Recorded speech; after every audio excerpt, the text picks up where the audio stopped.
Okay, so now that you have a radio with 1,000 memory channels, now what are you going to do?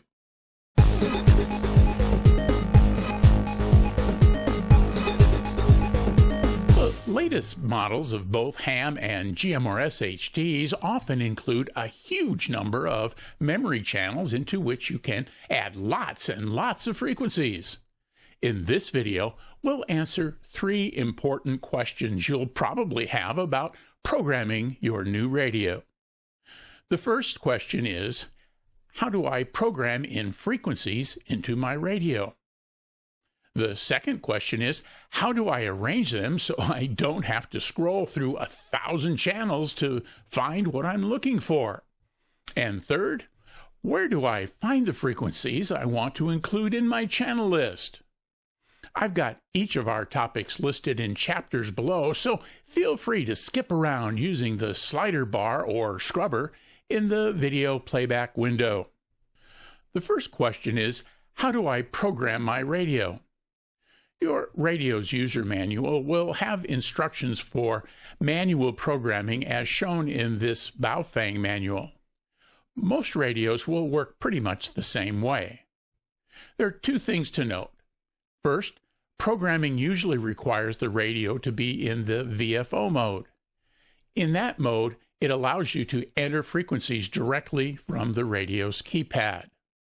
Second, you will also be able to program using Chirp or your radio's factory customer programming software or CPS, as in the clip we're about to see.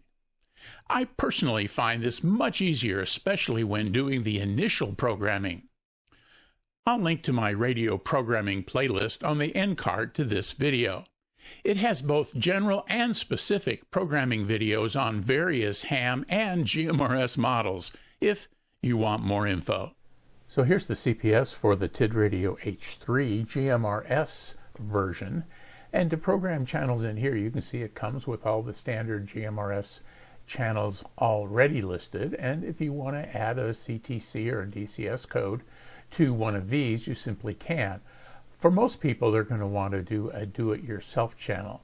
And so in this case, you just simply come down here, click the frequency. So let's kind of go down here to 462 7000. You can see that it automatically pulls in the proper offset, and then you can add your codes down here as required, input and output, or just input. Pick the wide or narrow, we'll want wide, and then we have a space here where we can give it a name. Now this becomes kind of tedious if you're adding a whole bunch of channels, but you can reserve some time and just use these drop-down boxes to add the channels that you want. Now when we get down here to a little bit further, we can also then add channels here, and you notice the little drop-down box doesn't occur. And that's because these are not programmed in this particular CPS for do-it-yourself channels for GMRS. But it does allow us to put in frequencies such as ham band frequencies or some of the other frequencies that we'll be talking about in this video. So for example, if I want the ham VHF calling frequency, it's 146.520. I can just type that in. There's no transmit because this doesn't work in transmit. This particular frequency does not use CTCSS codes, and I could give it a name, VHF call. And now when I load this back into my radio, channel 63 will be the VHF call channel. And I can do that the same way with repeaters. Again, we won't be adding a transmit because this radio doesn't transmit out of band, but we can certainly put in the output frequency for the repeater and code if it has it. Most ham radios don't have an output code, and we can give it a name, and so we can fill up our frequencies this way. And we can also add airband in. So that's a quick look at how you would program a factory CPS, a very basic CPS, but usually one that will get what you need done. Our next question has to do with how do you arrange frequencies and channels in your radio's memory. If you're planning on only adding a couple of channels for some local repeaters, then this question probably won't apply.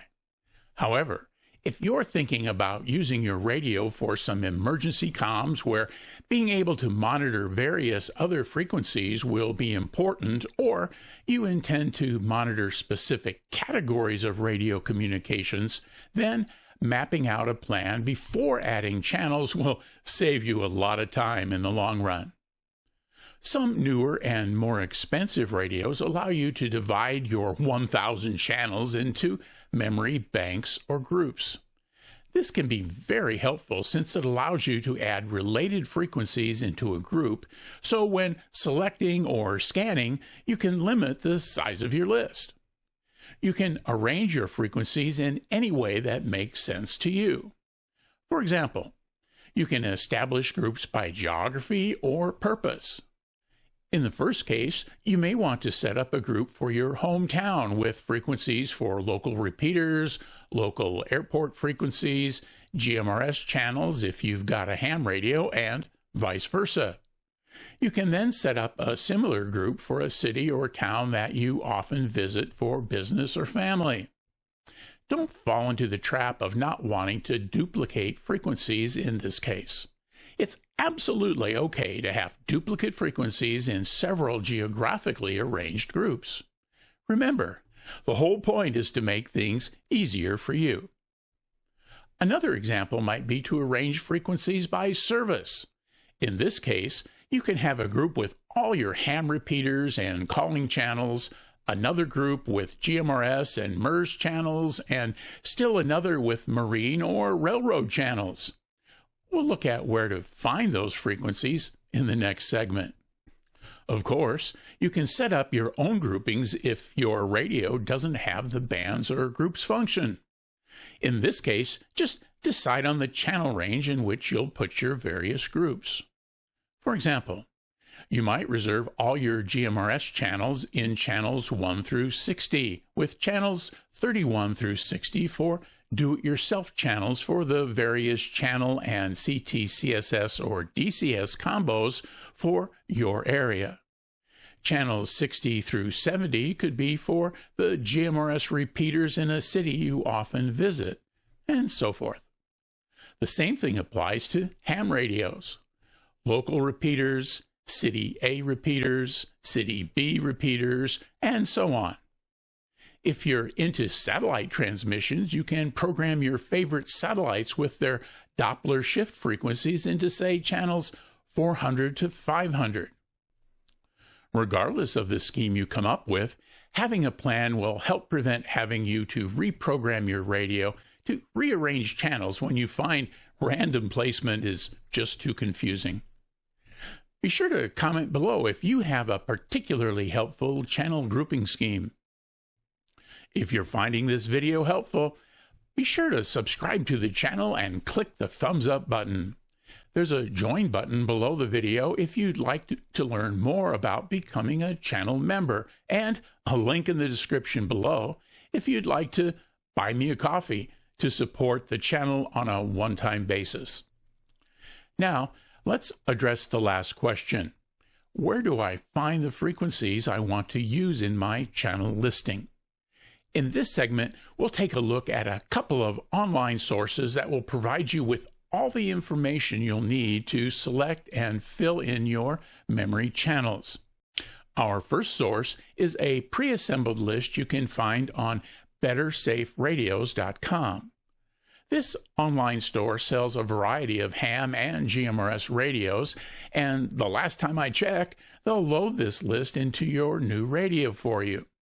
For me, this giant list isn't particularly practical to have in a radio, but it's very helpful for the new operator in terms of providing a variety of frequency categories you might want to include in your radio. The list has over 800 frequencies from a number of sources including GMRS, MERS, Marine, federal government, and even auto racing frequencies. Better Safe Radio tends to focus on the prepper community, so if that's you, be sure to check them out. I'm not an affiliate, it's just an interesting site. Another source for frequencies is Chirp. Whether your radio is Chirp compatible or not, you can export the list and print it out if you need to type them into your radio or your radio's customer programming software. Or use your computer's copy and paste function to save some keystrokes. If your CPS supports CSV file imports, that's even better. Let's drop into Chirp and see what we've got. So here we're in Chirp, and let's take a look at some of the ways that we can get some frequencies for that multitude of channels that we have in our new radio. First, let's go up to File, and we're going to go to Open Stock Configurations. And in this list, you can see a number of predefined frequency lists that you might find helpful. So there's New Zealand and European Union and a whole bunch of other things here, but the ones you're probably going to be interested in are U.S. aviation frequencies, railroad channels, FRS and GMRS, MERS channels, U.S. Marine VHF channels, and then of course U.S. NOAA weather channels. Now, when we click on one of these, and they're all going to work the same, and so I'm just going to open up one of these for you, is we're going to click on it, and it's going to open up a tab here. Now, if you've already used Chirp and you're programming your radio, it'll open up a second tab here where this information is. And you can see it's all right here. It's all printed out, it's all typed out, the frequencies are all there, all of that is great. And so in which case now we can kind of go through here and use our usual keyboard and mouse commands to cut and paste. We can go here and say, for example, we can copy, and then we can move these into an Excel spreadsheet if your radio is not Chirp compatible, or we'll just import it into the channel settings for the radio that you have. Now, the other thing that we can do here is we can go into radio, and then we can query a source. And in this case, I'm going to use Repeater Book for that. And so we can go to Repeater Book. We get a dialog from the programming interface with Repeater Book. So I've picked the United States, amateur. I've picked my state here in Arizona. I could put in a latitude and longitude and distance if I would prefer. And then I can do certain bands, certain modes, that kind of thing. So I'm going to do only certain bands. I'm going to pick the 2-meter band and the 70-centimeter band. And then I'm going to pick only open repeaters, so no closed repeaters will show up. And then I'm just going to click OK. And within an instant, we're going to end up with all of the repeaters in this 2-meter and 70-centimeter band here in Arizona. And we come down and we keep scrolling and scrolling and scrolling, and we have, over 300 of them. Now, in this case, with this, you probably don't want to program 300 in. And so if you wanted to, you could right click on this, and then you can delete. If you delete, you can move them up and so forth. And so you might want to spend a little time here managing the list that we get from Repeater Book, but it's really handy, especially if you're planning to put a bunch of these repeaters into your radio. So that's using Repeater Book here in Chirp. The other queries are available too, such as radio reference, which you have to have a pro account with them. If you're doing DMR mark, you can get those as well. So Chirp is a great way to get channels for your radio. As you saw, one of the sources we looked at in Chirp was repeaterbook.com. In this clip, we'll take a look at the Repeater Book website and their smartphone app. Now here we're on the Repeater Book website. I've logged in. The accounts are free. You just have to sign up. And so we're going to go here to North American repeaters. We're going to display a map. And again, we can go to Arizona, where I am, any state that you want. And then we can pick what we want to look at. So let's look at 2-meter repeaters. And now we've got all of the 2-meter repeaters in Arizona listed here. And so if you're not going to put in a bunch of repeaters, but just some specific ones, this is a great way to do it. These are sortable by clicking up here. So if we click on county, you can get the various counties. I'm in Maricopa County. And so if I were going to add just a handful of repeaters in the Phoenix area, this is where I'd go. And you can see that it gives me the frequency, it gives me the CTCSS code right here. It gives me where it's located. This is up in the north end of the valley near where I live. And it's an open FM repeater. Now if we click on this, it will give us some detailed information. And so the downlink is 145.33, the uplink is 144.73. It's a minus 0.6 megahertz offset. There's the uplink tone, and there's a little map of the theoretical range of this particular repeater. And so this is another easy way to get channels or frequencies for the things that you want to put in your memory channels. Now we'll go back one more, and you can see that we had a number of different bands available to us. Where, the 220 band, 70 centimeters, even up to 23 centimeters. And now let's take a minute and look at the Repeater Book app on a smartphone. So here's the Repeater Book app on my smartphone, and since it knows where I am because I have got the GPS on the phone on, it's going to give me the repeaters that are close by. So you can see that there's an FM All-Star link in Glendale, Arizona. It's 5.5 miles away. We can see that these are a number of other, mostly ham radio repeaters here. We can see that we've got those. We can scroll through these, getting further away. And so we've got all of these. Now if we click on one of these, it'll give us the specifics. It's a 70 centimeter, the input, the output, it's a plus 5 megahertz, and it's got a 77 hertz CT-CSS code. And so that's all really pretty cool. This is particularly handy if you're traveling, and so you're able to put in frequencies into the radio, maybe even just using the VFO mode if you're just going to use it for a little while, perhaps spending the night at a city away from home. Up here you can get in and you can go into settings, usual things. You can add repeaters and do the things that you can do on the app. With this little menu, you can do your sorting. So you wanted to do 2 meter as well as 70 centimeters. You could select that. I've got FM. You could look for DMR or other digital modes and do that as well. And then now we can see that we've got those 2 meter repeaters in. Again, this is going to be one of those where you type in the information into your radio, but if you're out traveling, using the Repeater Book app is a great way to have access to those repeater channels, or if you're just enjoying the afternoon out on your patio and you don't mind tapping away on your radio, the smartphone app is also a great way to find various repeaters. Similar to Repeater Book, mygmrs.com will have most GMRS US repeaters in an easy-to-search display. They also have a smartphone app that's really handy when you're traveling. While Repeater Book does list some GMRS channels, mygmrs.com is probably your best source of finding GMRS repeaters to add to your radio. So here we are on the MyGMRS website. We're going to go to repeaters.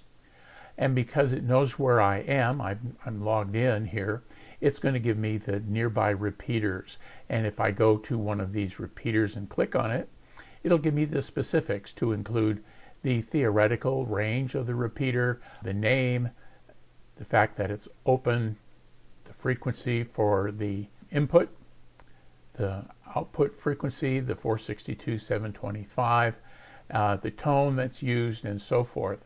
And so this is really handy. Again, primarily you're going to be using this to add just a couple, and you can type these in. That's what I normally do. However, that's not the only way to do it.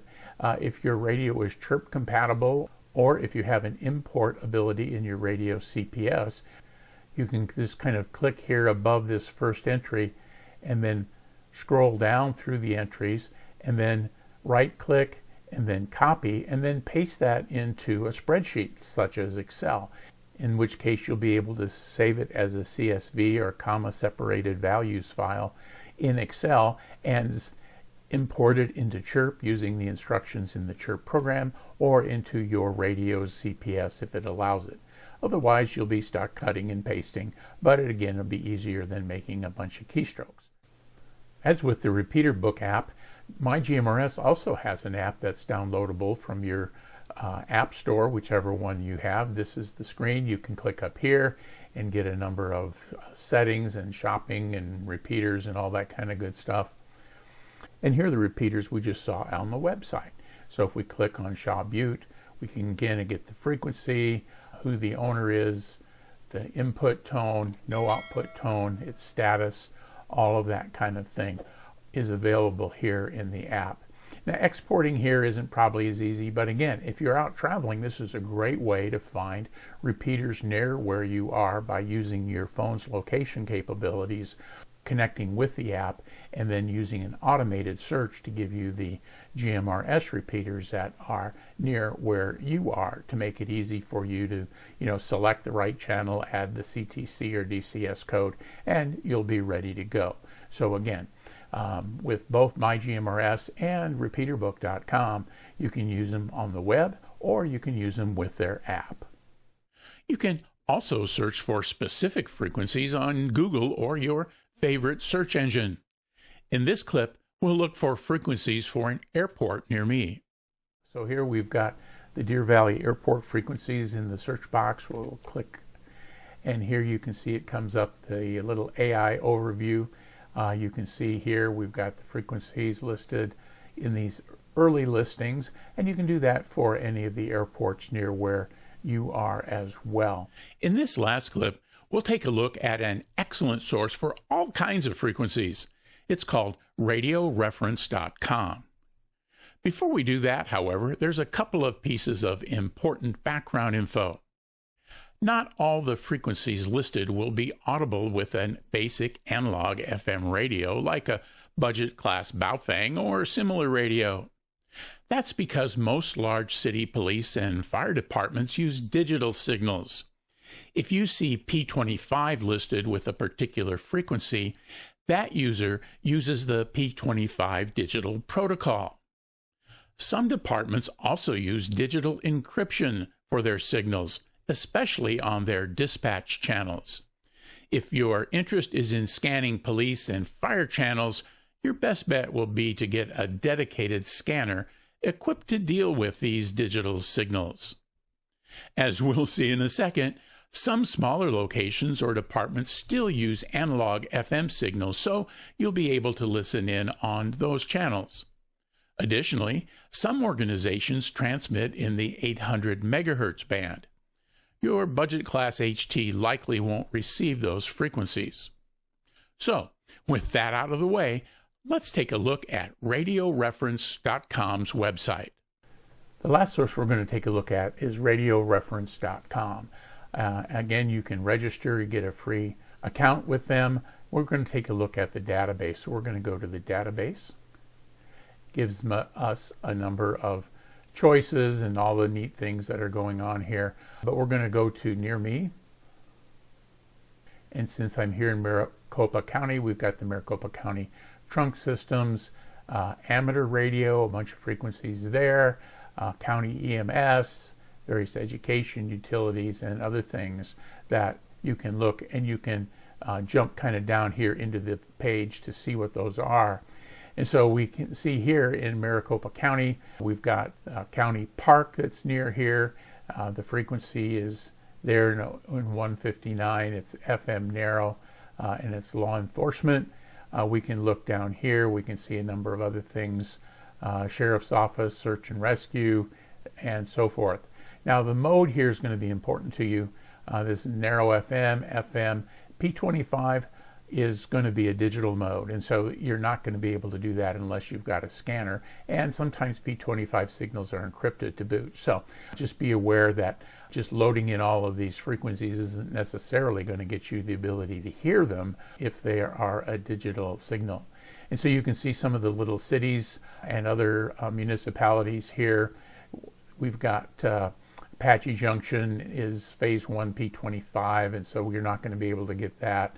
The other cities, and so there's just a whole bunch of things that you can go after. Here we've got the city of Goodyear there, an FM station, so that would be something you could listen to. And here are, fire dispatch for Mesa and the fire tactical channels. A lot of places will encode dispatch but have the tactical or working channels not encoded, and many times, as you see here, they're not even P25s. Here we are in the Phoenix area. We've got some FM, but then we've also got some P25. The next thing we're going to click on are the municipal airports. This is one way to get aircraft frequencies. And so here's Buckeye. You can see the Unicom for Buckeye. It's an uncontrolled airport. It's in the airband, obviously, and they're AM. Chandler, Muni, Mesa Falcon Field is a controlled airport. Deer Valley is near where I am, so you've got 118.4 for the South Tower, 120.2 for the North Tower, ground control here.